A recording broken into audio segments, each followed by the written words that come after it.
There's a baby in this band? There's a baby in this band. My name's Dave. I am in this band, Arcem. I play guitar.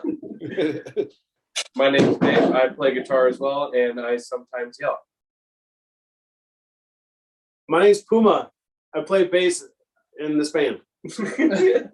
Scott, I'm the drummer. Let's try and nail this one. Is that recording? Yes.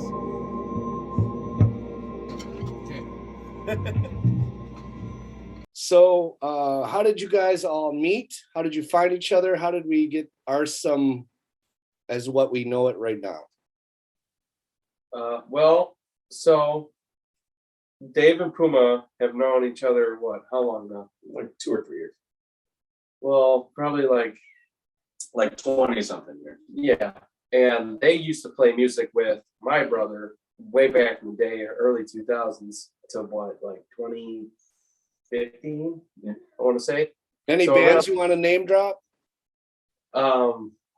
Nightmare Affair, Icarus Escapes, Old Man Mason.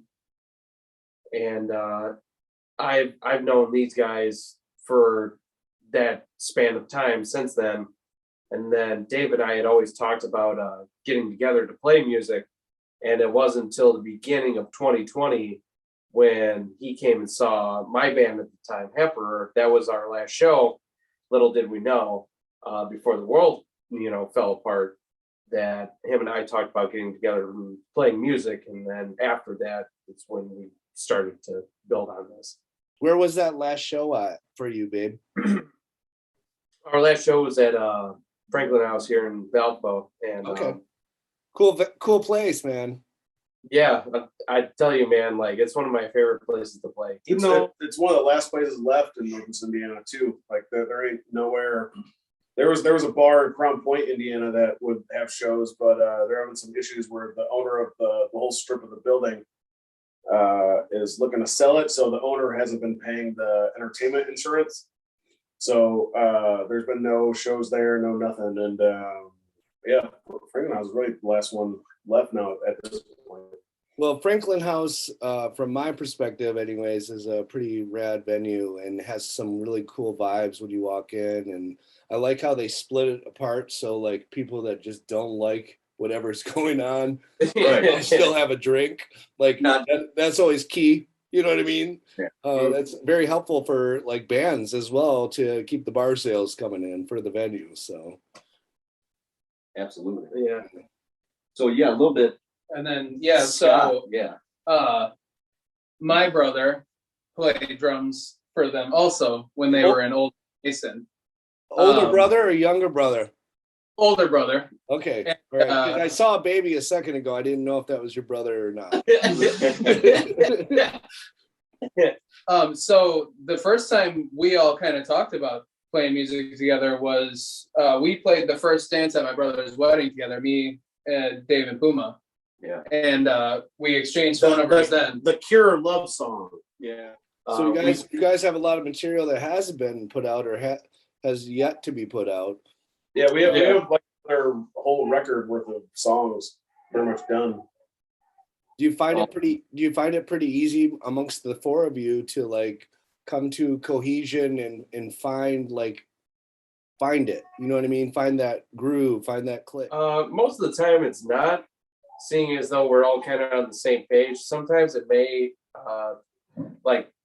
take a week between practices to get the idea there, because it's Dave and I will write something together and come up and present the idea to the two guys, and Puma is usually right on it, and so is Scott. But Scott likes to really meticulously plan and get what he wants, get the frame of mind, and then the next week, without even playing drums, he'll fucking come and just crush shit. He knows what he wants to play, and he plays it. How is that? Do you have a drum set at home? No. No. I So wrote literally just our first two songs inside of my head.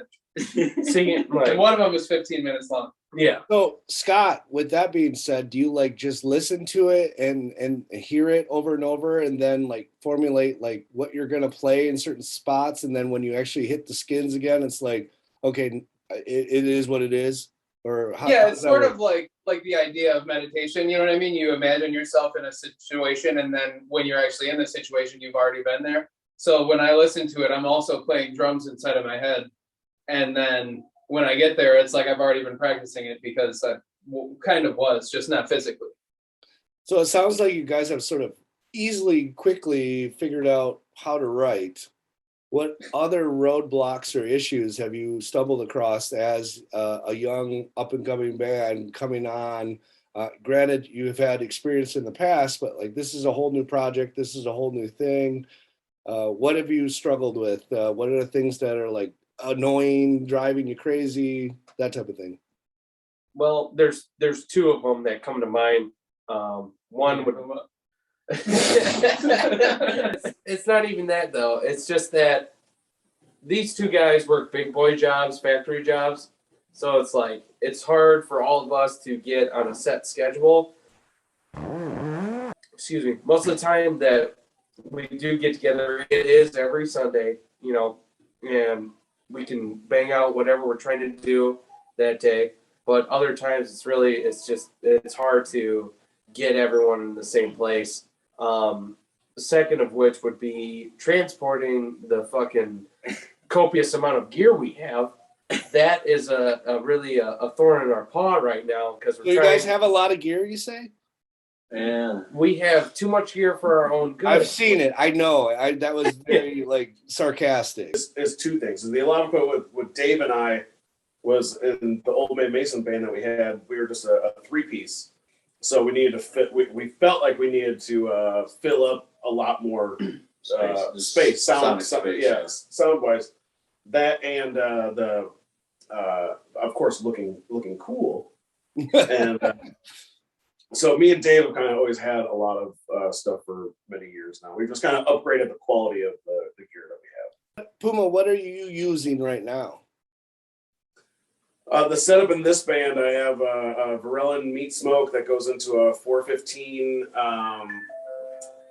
worshiper cabinet. The 415, it's very impractical. I just kind of got it just because you don't see them that often. And that video of Ohm playing at Amoeba back in the day, he's playing two green 4x15s that are taller than he is, and it just looked real cool. And now Hank 3 has them, and That's right. Hank 3 does that. but it's so I was like, man, that'd be cool to have something like that. And Worshipers built Dave and Babe a couple cabs, and I already have 2 separate 8x10s. So I was like, I don't want another one of those. So I was like, I'll just go with the 4x15. So I played the Varellin meat smoke, the 4x15 Worshiper, and then I have a orange 8200 what is that, B whatever it is, the base, the tube base orange head out of an Ampeg 8x10 from the 70s. So it's still like it's built like a tank. You can throw it down a flight of stairs and ain't gonna phase the damn thing. And then in this band I have a Family Reserve series Ernie Ball Music Man Stingray. What about you, Babe? What do you got running right now? Especially for this album. So I run a VHT Pitbull head into my Worshiper 412 that's loaded with Swamp Thing speakers, into another cab, which is a Emperor 410 loaded with Ted Webers. The exact model I'm unsure of. And then as a companion, I have a Science, what is that? Decolonizer loaded with KT88s into a electric amp innovations 612, and that's loaded with red coats. And I play through an EGC King Buzzo model. But yeah, if I want a warmer sound, I use my PBT 60 that I bought at a pawn shop that Dave and I routed out the neck pocket to put a baritone aluminum neck in. I love that guitar. He loves that guitar. So David, run it through. What do you got? What are you running with on this record, especially? I have 2 Science amps. I'm rocking a Hellhawk MK2 100 and a Mother MK3 100 watt. EL34s in the Mother, 606s in the Hellhawk. And then all three of my cabs were built by a worshiper. I have a 612 that's loaded with Texas Heats. I have a 412 that I robbed some speakers from the old Sawtech cabs. They're like a British voice 412s. And then I also have a 412 with Swamp Things in it. I've just found, like, over time and playing music for so long, having like a multi-amp rig, like the heads I specifically chose, they complement each other and fill sonic space that others don't. So just it's a more rounded sound. It adds a little more color when you're running pedal boards. Like we run a ton of effects and have some pretty big boards. So it just adds a little more flavor and tonality to that.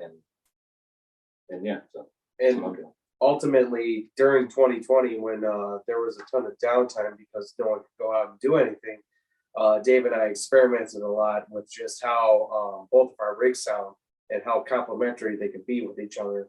So I think that kind of lends itself to the record, and just it made it easy because our tone was dialed in, that everything just sounds well rounded out. And Yeah. Kuma here too. To add on to that, I've always looked at that. It's kind of biggest thing we kind of take pride on is, yeah, we have, you know, a more or less a wall of amps and cabs, but it's not just like this massive, like, overbearing sound. Like it's very well rounded, and when you hear it, yeah, it's loud, but you can still distinctly hear and make out everything that's going on. It does. Yeah. It does sound balanced in the live perspective. You know, it's not overbearing. You know. Yeah. When it was very intimidating to see that all brought out on the stage for the first time, and I was like, "Oh my God, poor Scott's gonna die back there trying to fight with that." So, with that being said, Scott, I know you play indie. I love indie as well. I love what they're doing. What is it like to play with all that crap behind you, from a drummer's perspective? I'm okay with it. It doesn't really, I mean, it's nice to not worry about never hearing a part from anybody. you hear every little Yeah, thing. play outside, Yeah. good. everything. What wedge? And I think the indie drums, at least from my personal experience of what he's been able to do. Josh at Indie is a great guy and a great engineer. I think they cut through really good, you know, and with all that wall of sound behind you and be able to, like, somebody to still hear you, that says something. So, but talk a little bit about it. How did you find Indie? I've always kind of been unhappy with tom sizes. I mean, you know, when I started, I was pretty much playing whatever scraps my brother had laying around. And I think that's why I built a 16-piece drum set, because I just used whatever it was that I could find. And then I got stuck with it because it's nice to have a little bit of option when you're playing, you know? And so when I talked to Josh, you know, he gave me the option to pick what sizes I wanted specifically, you know? And so I had a drum set created that was perfect for me because it was everything I wanted down to the vintage floral print that's wrapped around it.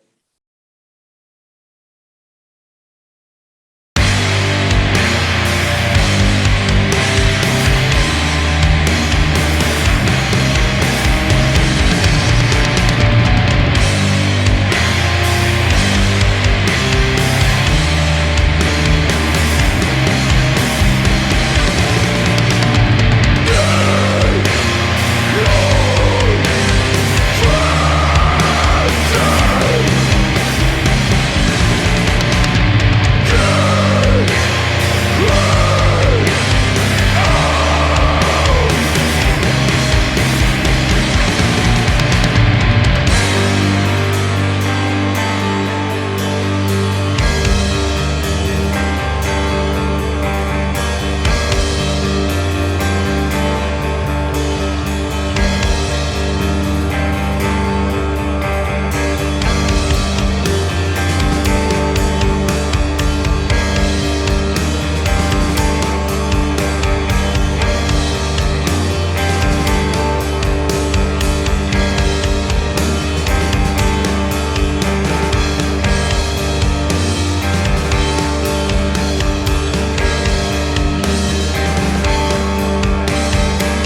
are each of your influences when it comes to drawing inspiration for being who you are right now?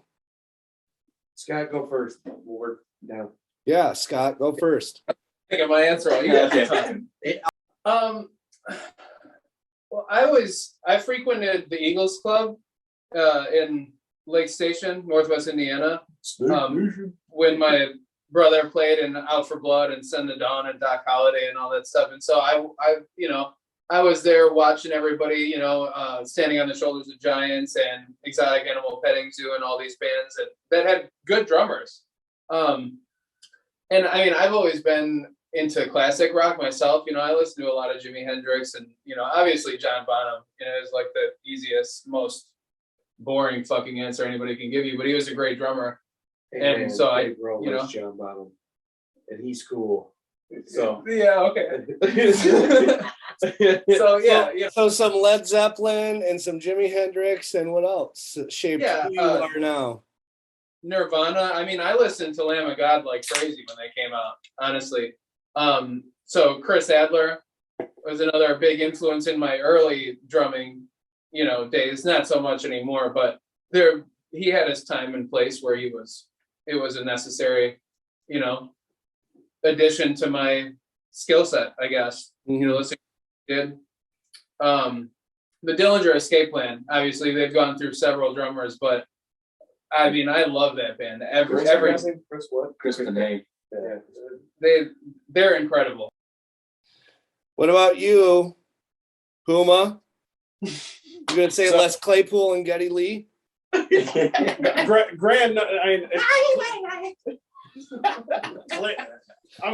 kind of very seasonal and moodish when it comes to bands. I grew up 100% 90s kid, like 90s alternative. I have a Spotify, a playlist. Wrapped. I have a playlist on Spotify that's I think 13 hours long that just says that's titled 90s baby 90s, and it's all 90s alternative like that. Above and beyond anything else, I think is the mid 90s were the best year for music. It's an inside joke, but nowadays, I mean, again, it's very seasonal. Wintertime, fall. It gets. I don't really see daylight because my work schedule throughout the week, so like everything's very dark. I listen to a lot of Neurosis, a lot of ISIS, a lot of this darker music, and a lot of heavier stuff. But in the summertime, if it's a hot day, putting on Queens of Stone self-titled or Songs for the Deaf and just driving very fast on the tollway after work,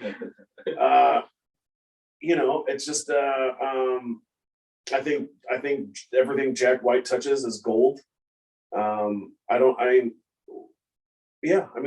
it comes to like different bass players, I'm not like a guy that like singles out and like goes out listening to new and different bass players. Like Claypool Primus is one of my favorite bands of all time. Victor Wooten almost brings me to tears watching him do The Lesson. It literally makes me happy cry sometimes. And I'm very emotional when it comes to music. I get very, very emotionally tied to certain bands and certain groups. And I'm a huge fan of poetry and just literature in general. Okay. So my number one would be Elliott Smith because he is just an amazing guitar player. His lyrics are unmatched. I think, in my opinion, he was able to piece them together so spectacularly that it's hard for me to match up anyone else. And then another one would be Fugazi because they are the band to ever exist. I can't name a bad record by them. Another one would be ISIS, just because that is, the terrorist group, right? They are definitely my biggest influence as far as what we do in this band goes, just because, fuck, man, they I don't want to say they invented post-metal. I don't want to say it was more Neurosis, but they really harnessed in and fucking locked in what post-metal, I think, in my opinion, should be. And lastly, the band Slint is a big influence of mine. Spiderland came out in 1991. they were all kids when they wrote it, and it's hard to match that as well. It's I weird. commented on your shirt last time I saw you about Right. Yeah. Wearing the- That documentary is a mind blowing thing, and that whole yeah. story behind that band is amazing. It's a Um, good band. it's awesome, man, and like to see bird. their like idea and creative process. It was David really is cool. all like fiddling ready, like I'm ready for my answer. No, so I share some similar responses for these guys: Dillinger Escape Plan, Primus, Isis Neurosis. I think the one thing I probably delve into more than some of the other folks are funeral doom and like drone music. So a lot of the ambience that I try to incorporate comes from that. The dudes from Amenra, much like Neurosis and Isis, have their hands in a bunch of different projects, and I try not to limit myself to what I listen to. But if I had to pick them out, it's gonna be Neurosis, Isis, Syndrome, Amenra, Cult of Luna, Sigur Rós is a big thing to me. Like They make me mood, cry. vibe, like music that moves me. You know, I'll listen to some hammock instrumental music. Love instrumental music, especially for, you know, I do art. Yeah. And outside of this too, so like not being bogged down by words and being able to just kind of like zen and zone in and have, you know, true focus on what you're doing. I listen to a lot of instrumental music. Philip Glass, Arlo Park, like classical stuff, like minimalist stuff. So yeah, Beethoven, He said, I've heard of that. pretty cool dude. I think it's on the Chipmunks album. I only like his early shit. How many times have you gone naked out in the dunes as a band together? I want to say about 18 times. You know, after this will be 19 to get the promo pictures, like really solidify stuff, get sand in our cracks. The pandemic's really put a damper on the distribution of ayahuasca, so we've had a hard time getting out. That is true. That is true.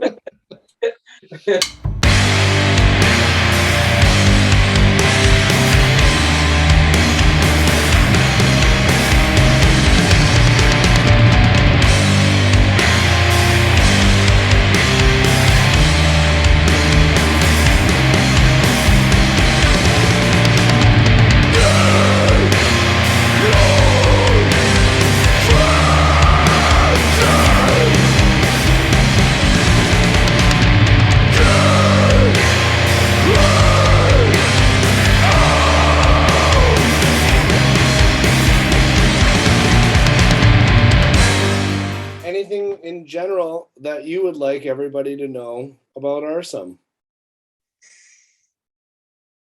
This is only the beginning. That seems to be the general consensus, that this is only the beginning. There's way more that we have in store that we barely scratched the surface on. But yeah, dude, this is just the beginning. We have so much in store. We barely scratched the surface of what we're able to do and what we can do. So the longer that we're a band together and the more that we write music, it's only going to get better, more cohesive, and more impactful, in my opinion. So So come check it out. come check it out.